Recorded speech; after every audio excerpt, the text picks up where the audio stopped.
Hi everybody, welcome to the channel. If you did not already know, then my name is Kubair Kamal. I am an ICCRC licensed immigration consultant, and I do this out of my pure passion, I love it. I love Canadian immigration. I love what all happens with the Canadian immigration. I love the daily updates. It's always so challenging and interesting, right? There is never a dull day. If you have an ongoing spousal sponsorship application and you wish to meet with your spouse, there is no problem with that. There is no restrictions in you wanting to travel outside Canada. You're a sponsor. You have submitted a spousal sponsorship application. Are you bonded? Are you restricted from travel? No, you can travel. There is no problem in traveling. The criteria, the condition of a spousal sponsorship application is that you should maintain your residence in Canada. At no point of time should it feel to the visa officer, or should it be obvious that you do not reside in Canada, but you're residing outside Canada.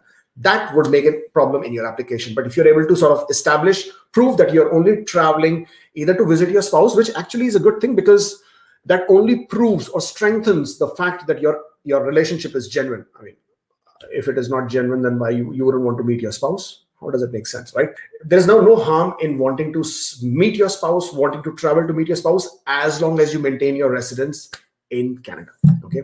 Another question. I have a PR and a visitor visa application in process. My spouse is a PR holder living in Canada. Will I be eligible for reapplication if I reapply now? How long might I take to get a TRV visa? Okay. The eligibility to reapply is not restricted by your spouse being a PR or not being a PR.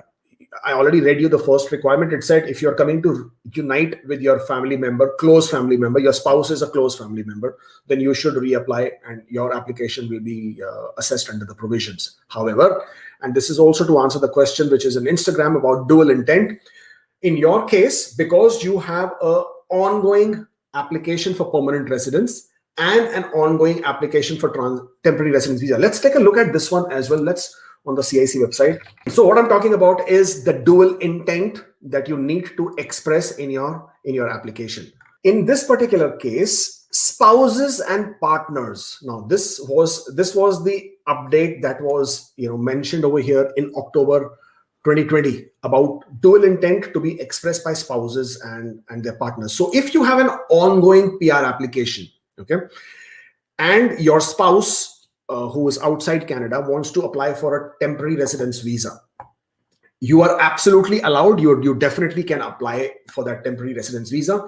However, in this case, you now need to express dual intent. What is the meaning of dual intent? Dual intent basically means that you have an ongoing PR application, which is for permanent residence, and you also want to make an application for temporary residence, which is for temporary reasons. So now there is double intention.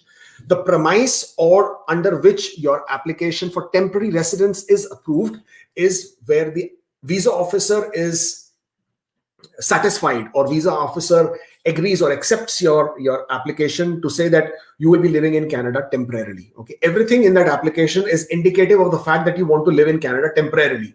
But you also have an ongoing PR application, which basically means you want to live in Canada permanently. Now that's a conflict of your intention.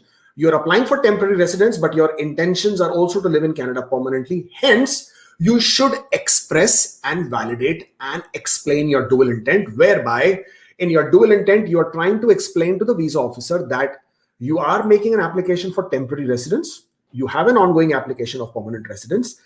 If the conditions are such that your permanent residence application is refused or rejected, or you are found ineligible, then you will comply with the requirements of the temporary residence and you will leave Canada at the end of your eligible period of legal stay.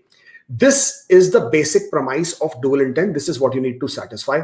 Now, if visa officer is saying that if the officer should consider the individual circumstances of foreign national who is being sponsored, and the factors that should be included but not limited are whether the sponsorship application has been approved. So if your sponsorship application has been approved in principle, the chances are, and if you haven't still been given your passport request, then the chances are your visit visa application will also be approved. Okay, whether the application for permanent residence has received stage 1 approval. So even if you have received stage 1 approval, there is a good high possibility your temporary residence visa application will also be approved, because your premise for permanent residence has already been approved. So there is no point of refusing your residence visa, which is temporary, which is your visitor visa, which is temporary. The other criteria that the visa officer will look at is to what extent the applicant has retained their ties in their home country. So do you absolutely have zero ties in home country? If you have zero ties in home country, then that basically indicates that you could be a risk for continuing to stay in Canada illegally after your period of legal temporary residence period has expired.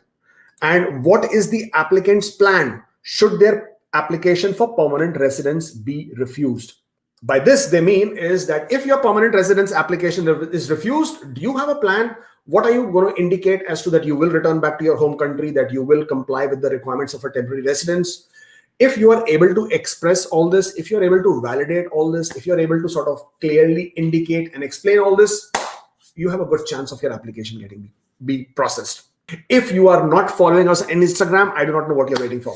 If you want to make an appointment with me to discuss your application, your queries, your concerns one-on-one, please, that's the link, askkuber.com/appointment. And absolutely don't forget to subscribe to the channel. You should press that button, subscribe now. Thank you very much. Thank you for joining me. It has been great catching up with you, just like always. And I shall see you next time.